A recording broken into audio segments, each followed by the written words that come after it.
1, 2, 3. Got me?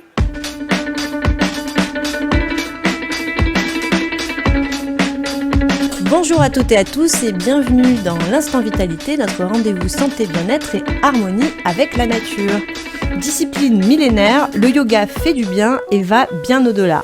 Pour mon invité, coach et thérapeute, formé à l'hypnose, la gestion des émotions et l'EFT, c'est bien plus qu'une activité bien-être. Aujourd'hui, elle nous partage son expérience et nous explique comment elle utilise les outils du yoga appliqués au domaine de la santé avec la yoga thérapie. Céline, bonjour, merci de nous avoir rejoints aujourd'hui sur le plateau de la radio JM. Bonjour Ludivine, merci pour cette invitation. Alors pour ceux et celles qui ne connaissent pas encore la yoga thérapie, comment la définir et surtout quelle différence avec une pratique de yoga classique ? Alors le yoga, c'est l'ensemble de la méthode qui va regrouper en fait les exercices comme les postures, les sasanas, qu'on appelle les sasanas, les respirations, les méditations, les visualisations positives, la philosophie. Donc c'est l'ensemble de tous ces outils-là. Il y a d'autres outils également. Et la yoga thérapie, c'est l'application de ces outils du yoga à des fins thérapeutiques. Donc c'est la prise en charge d'une personne de façon globale de sa pathologie, de son trouble pour l'aider à retrouver un équilibre, un mieux-être. On va vraiment utiliser ces outils-là, mais on va les adapter à la personne, on va les adapter à son trouble afin qu'elle puisse retrouver un équilibre et un mieux-être. Voilà, c'est vraiment, en tout cas, moi, de ce que j'avais retenu, un outil adapté à la personne. Dans la presse, on parle carrément d'anxiolytique naturel. La yoga thérapie peut-elle vraiment soigner des dépressions ou encore des peurs et des chocs émotionnels, par exemple ? Oui, alors la yoga thérapie, elle a vraiment un intérêt dans les troubles anxieux, elle a vraiment un intérêt dans la régulation émotionnelle et les études aujourd'hui le prouvent et même il y a des études qui sont plus anciennes qui le mettent en évidence. Ce qu'il faut bien comprendre, c'est que les émotions, Ludivine, c'est pas dans la tête, c'est dans le corps. La genèse des émotions et des pensées, elle se fait dans le cerveau, mais l'expression des émotions, elle se fait dans le corps. D'ailleurs, ne dit-on pas j'ai un nœud dans la poitrine ou j'ai une boule au ventre ou j'en ai plein le dos. Donc vraiment, l'expression des émotions, la traduction de ces émotions-là, c'est dans le corps. Et le but du yoga, vraiment le rôle du yoga, ça va être de piéger les tensions et de s'en libérer. Donc, au travers de postures qui vont amener le corps à s'étirer, on va être dans des postures qui vont compresser le corps, qui vont l'étirer, dans des extensions arrière, dans des flexions avant. Tous ces mouvements corporels liés à la respiration, ça va vraiment permettre de dénouer ces tensions corporelles. Une fois que le corps se retrouve dans un état de calme et de sérénité, quelque part, il envoie ces informations au cerveau qui, lui, va traduire que tout est bien, on est en sécurité. Et donc, du coup, il va se mettre à produire des pensées et des émotions qui sont en corrélation directe avec l'expression corporelle. Et les premières études qui montrent ça, en tout cas qui montrent les effets du yoga, elles remontent à 1920. C'est un médecin indien qui s'appelle Guneu, qui est le premier médecin-chercheur à avoir mis en évidence les effets, les bienfaits du yoga. Et ce qu'on voit au travers de ces recherches scientifiques, c'est que le yoga, il a tendance à renforcer le tonus parasympathique de notre système nerveux. Donc notre système nerveux, il est fait de deux versants. Le versant sympathique qui est celui qui nous permet d'être dans l'action, de faire des choses, de nous mobiliser au quotidien. C'est aussi le versant fuite ou combat quand on est en danger. Et l'antagoniste, c'est le versant parasympathique qui, lui, nous permet de récupérer de l'énergie, nous permet de mieux vivre nos émotions, nous permet de nous sentir bien. C'est la réserve d'énergie, le stock d'énergie, le parasympathique.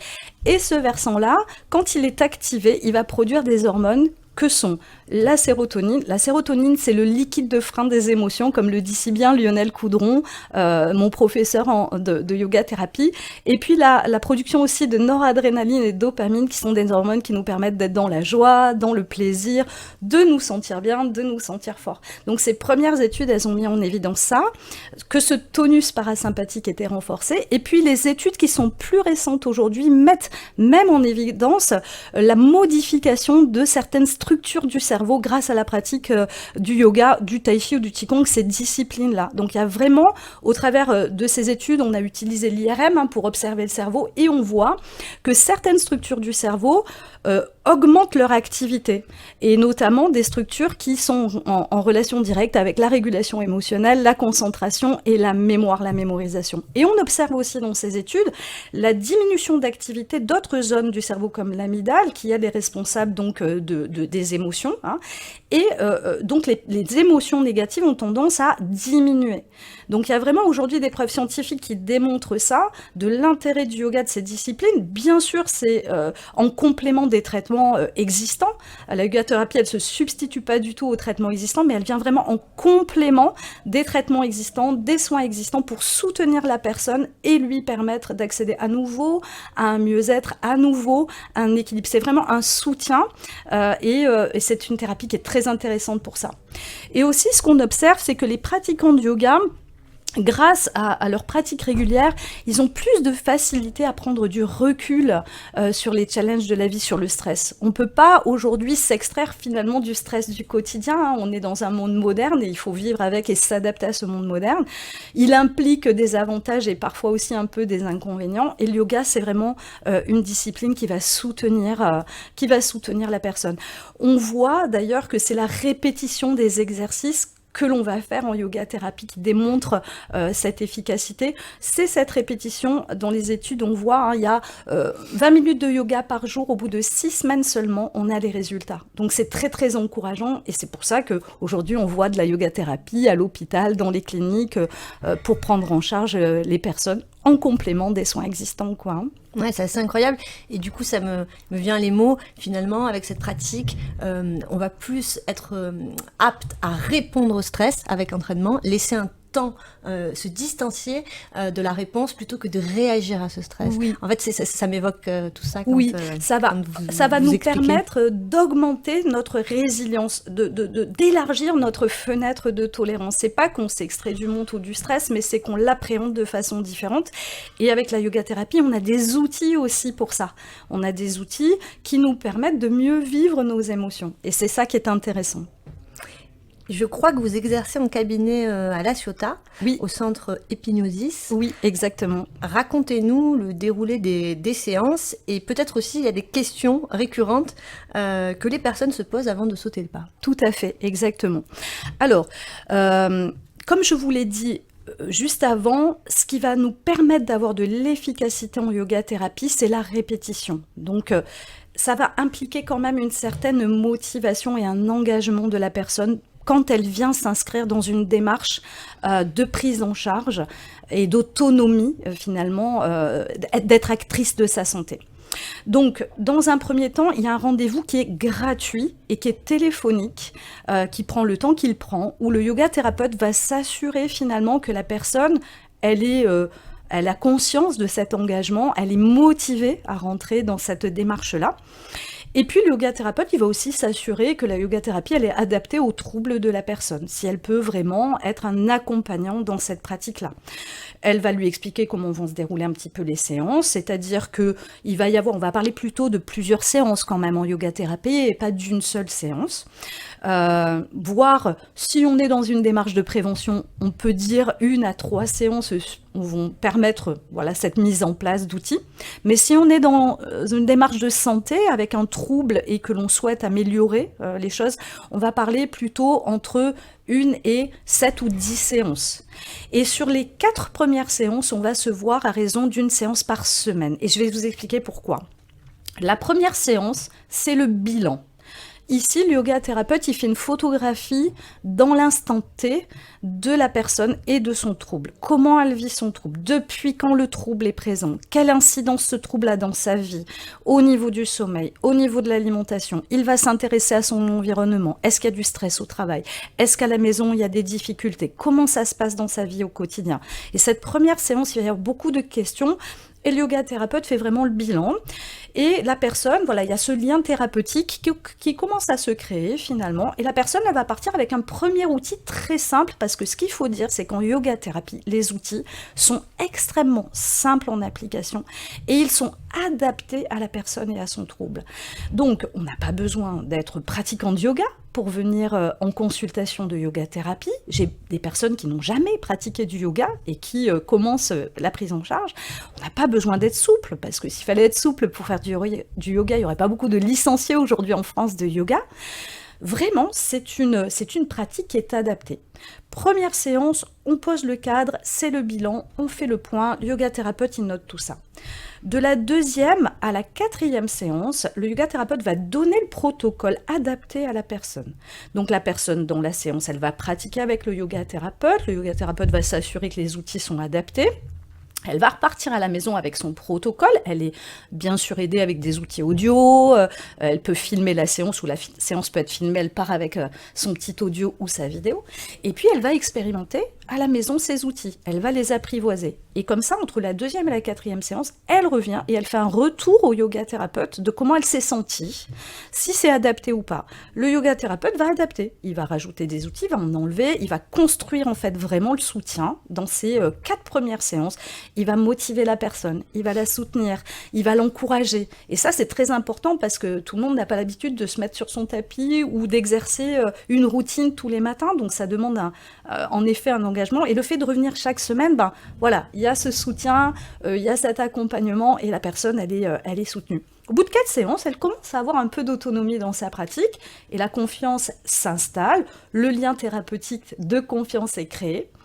Et à partir de là, à partir de la 4e séance, c'est-à-dire de la 5e à la 7e séance, on va travailler sur les traumatismes, les états de stress post-traumatique. Il y a des outils très spécifiques de la yoga thérapie qui font appel à de l'hypnose, qui font appel à des choses très concrètes pour aider les personnes, et aussi pour désancrer tout ce qui va être croyances limitantes et croyances négatives qui peuvent freiner un peu l'évolution. Souvent, c'est à ce moment-là que la personne, elle commence à avoir les premiers résultats, elle se sent bien et elle peut lâcher un peu cette motivation parce qu'elle se dit, ça y est, je suis sortie un peu de ma problématique ou ça va mieux.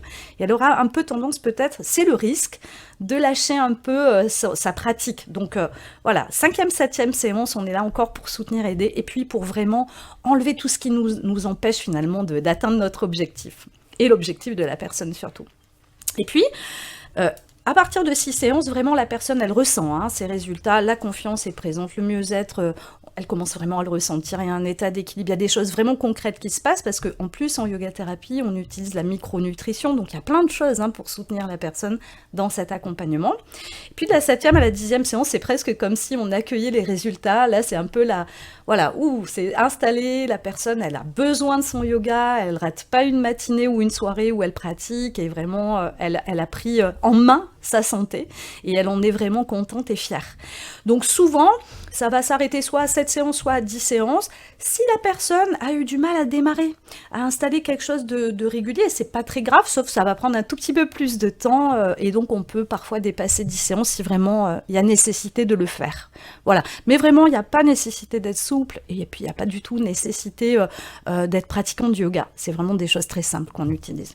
Très bien, merci Céline. Est-ce qu'on peut juste renommer, on ne les a pas abordés vraiment dans l'ensemble, les troubles qui peuvent être accompagnés? Oui, alors il y en a vraiment énormément parce que quelques-uns. Oui, voilà, tous les troubles, on va dire anxieux, émotionnels, le stress, l'anxiété, les attaques de panique, la dépression, les états de stress post-traumatique, donc vraiment toute la sphère, on va dire entre guillemets psychopathologique. Donc désengrammé. Ouais, exactement. Voilà. Et puis ensuite, en yoga thérapie, si vous voulez, dans la formation de la première année d'études, c'est la psychopathologie. Donc vraiment, on va se concentrer là-dessus. Et puis la 2e année, il appelle ça, le docteur Lionel Coudron, l'année de médecine. Et là, on va étudier vraiment tout. Que ce soit du trouble cardiovasculaire, au trouble gynécologique, aux troubles respiratoires, aux troubles endocrinaux.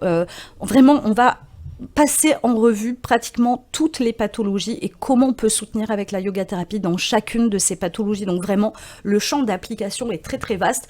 Pour reprendre encore une fois Lionel Coudron, qui est vraiment donc le directeur de cet institut de yoga thérapie, il dit: en yoga thérapie, on peut tout prendre en charge, on peut pas tout guérir, mais on peut tout prendre en charge parce qu'on ne peut pas dissocier le corps de l'esprit. Et quand on a une pathologie, trouble ostéo-articulaire, des maux de dos, il y a forcément une atteinte sur le plan des émotions et sur le plan de la psyché. Donc, la yoga thérapie, elle ne va pas se concentrer simplement aux problèmes liés au dos, mais elle va se concentrer sur l'ensemble de la vie de la globalité. personne, de la Oui, dans globalité, la de comment elle personne dans est sa dans sa globalité. voilà, de comment Ça, elle est tout dans à sa fait. pathologie. Exactement. Alors, je sais que le yoga peut devenir un véritable art de vivre. On parle de vivre yoga, être yoga.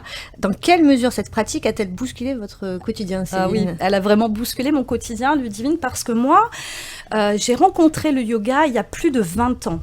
Donc, il y a plus de 20 ans, je suis dans un état de stress, mais chronique. Je fais des crises d'angoisse. J'ai eu une année très très chargée sur le plan professionnel et très challengeante. Je viens de me marier, je viens d'avoir une petite fille et vraiment le stress s'est accumulé, s'est accumulé. Et là, je commence à faire des crises d'angoisse et je perds le contrôle total finalement de moi-même, de mon corps. Je ne comprends pas ce qui m'arrive. Et sur les conseils d'une connaissance, je pousse la porte d'un premier cours de yoga. Et là, c'est une révélation. Mais une révélation... de moi-même finalement, parce que je rentre, c'est un cours, il y a une vingtaine de personnes, le professeur n'a rien à voir avec les tabloïds d'Instagram, c'est une petite bonne femme qui a 70 ans, elle est ouverte, elle est pleine d'amour, et là, le cours dure 1h30, alors que moi, je suis toujours en train de trépigner, au bout d'une minute, je m'ennuie, elle m'embarque dans un truc que je comprends pas, et je sors de là au bout d'1h30 et je me dis mais c'est quoi, il s'est passé 2 minutes là en fait, et j'ai été reconnectée instantanément à mon corps et je prends conscience de l'avant, c'est-à-dire le moment où je rentre dans cette pièce et l'après, il y a un monde de différence, Ludivine. C'est-à-dire que vraiment je passe d'un état de stress à un état de calme et de bien-être, c'est presque incroyable, magique quoi. Et je m'installe à ce moment-là dans une pratique qui est régulière. Je vais pratiquer 1 fois par semaine. Je vais m'intéresser vraiment à comment ça fonctionne, tout ça. Et puis 8 ans après, j'ai un gros challenge dans ma vie. Je perds ma maman, elle décède très rapidement. Et là, je me dis, bon, là, maintenant, je m'installe dans une pratique tous les jours. Donc, je déroule mon tapis et je commence à pratiquer tous les jours. Et ça m'a vraiment soutenue. J'ai voulu encore plus comprendre comment le yoga pouvait avoir un tel effet, une telle efficacité sur la gestion des émotions, sur la capacité à se retrouver face à des situations difficiles de la vie et arriver à être soutenue, arriver à avancer. Et là, je vais faire un virage à 180 degrés. Je me dis, bon, la vie, elle est courte. J'ai envie de donner du sens à ma vie. J'ai envie d'aider les personnes avec ça. Et hop, je quitte mon job, je me forme en tant que professeur de yoga, plusieurs disciplines de yoga, à l'hypnose, à bien d'autres méthodes, pour en arriver là où je suis aujourd'hui. Donc ça fait maintenant 10 ans que j'accompagne les personnes et que je les soutiens grâce au yoga et aux autres techniques. Donc oui, ça change vraiment la vie. Et il y a plein de choses qui changent, parce que ça élargit la conscience. Donc on a plus conscience de soi, plus conscience des autres, plus conscience du monde qui nous entoure. Donc j'ai changé mon alimentation, j'ai changé plein de choses dans ma vie. Je commence pas une journée aujourd'hui sans faire une respiration, un mouvement de yoga, sans me poser un instant avec moi-même et juste le regard tourné vers l'intérieur. Juste 2 questions essentielles qui sont comment je me sens et qu'est-ce que je ressens. Et ça, c'est essentiel pour déjà choisir quel chemin je vais prendre à partir de la réponse que j'ai à ces questions-là. Oui, en tout cas, ce que je retiens avec tout ça, c'est que quand on vit une véritable expérience avec quelque chose, après, ce sont plus seulement des conseils qu'on donne, puisqu'on vit la chose. Exactement. Donc, il y a une autre vibration. Donc, les personnes, elles vont recevoir une vibration de ce qu'on propose. C'est pas juste un conseil. C'est ça. Et ça, c'est assez fort. Oui. Alors, pour conclure, je trouve que ça va bien avec la fin de l'émission. Est-ce Oui. qu'il n'y aurait pas un petit exercice à partager avec les auditeurs aujourd'hui? Oui, avec plaisir. Alors, je vais vous partager aujourd'hui un exercice qui est très très simple et que vous pourrez retrouver si vous avez envie de le pratiquer encore sur ma chaîne de YouTube qui s'appelle la pendiculation. La pendiculation, c'est l'exercice de base en yoga thérapie.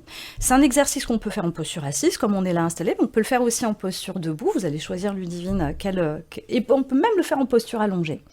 Et cet exercice-là, il est vraiment représentatif de piéger les tensions et s'en libérer. D'accord ? Ok.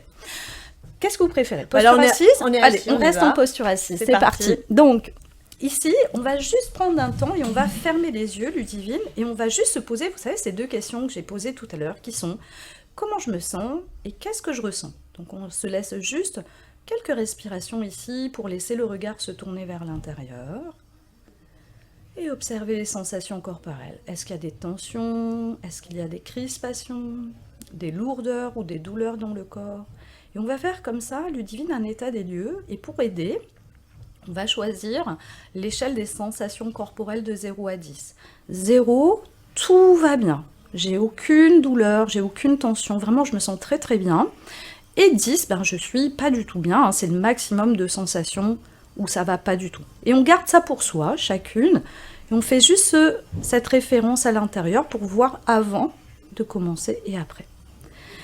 Une fois qu'on a fait ça, et ça doit venir vraiment spontanément, sans réfléchir, c'est vraiment subjectif, ok ? Une fois qu'on a fait ça, l'exercice il va se dérouler en 3 temps. Donc on peut ouvrir les yeux maintenant. Et cet exercice qui se déroule en 3 temps, le premier temps, Ludivine, on va chercher à inspirer profondément. Donc on va aller dans l'inspiration profonde. Pardon, on va aller dans l'inspiration profonde. Et en même temps qu'on inspire profondément, on va aller lever les bras tendus vers le ciel. On fait ça, inspirer. Allez, on s'étire et on retient le souffle poumon plein. On va chercher à creuser un peu le bas du dos. Allez chercher les sensations agréables. Retenez le souffle, poumon plein. Ne lâchez pas encore. Expire, on relâche les bras par les côtés. Grand soupir. On relâche. On peut déverrouiller un petit peu les épaules. On inspire et on expire profondément. On va refaire ça. Premier temps, j'inspire et je lève les bras. Deuxième temps, je contracte tout mon corps, je cherche les sensations positives et agréables, je creuse un peu mon bas du dos comme si j'allais m'étirer sortie du lit. Je reste autant que confortable, poumon plein, je vous expliquerai après pourquoi. Et expire, je bâille, je soupire, j'ouvre grand la bouche et je relâche les bras par les côtés. Ça marche ? Ça marche. Allez, ok, inspirez. Allez, on retient le souffle, poumon plein. On creuse un peu le bas du dos. On va chercher les sensations positives et agréables. On va s'étirer comme quand on sort du lit. On s'étire. On peut même contracter les muscles du visage, le bas du dos. Expire. On bâille, on soupire. C'est le bâillement qui vient tout de suite. C'est le reflet du parasympathique qui est activé, le bâillement. Okay ? Et on fait ça 3 fois. Très bien. Ok ? Très bien. Eh bien, cet exercice-là, il va permettre de contracter le diaphragme. Quand il se contracte, plus on reste longtemps poumon plein, plus il se contracte. Et quand on relâche à l'expire, il va entraîner, parce qu'il est rattaché à toutes les chaînes musculaires du corps, il va entraîner toutes les chaînes musculaires du corps dans un grand relâchement. C'est ça. Céline, merci infiniment pour Avec ce plaisir, partage. Ludivine. Notre émission touche à sa fin. J'invite les auditeurs à retrouver toute votre actualité sur yoga et énergie.fr. On rappelle que les conseils dispensés dans cette chronique ne se substituent en aucun cas à aucun traitement médical et ne vous dispensent pas d'une consultation chez votre professionnel de santé habituel. Quant à nous, on se retrouve la semaine prochaine pour un nouvel épisode de l'Instant Vitalité. En attendant, prenez soin de vous.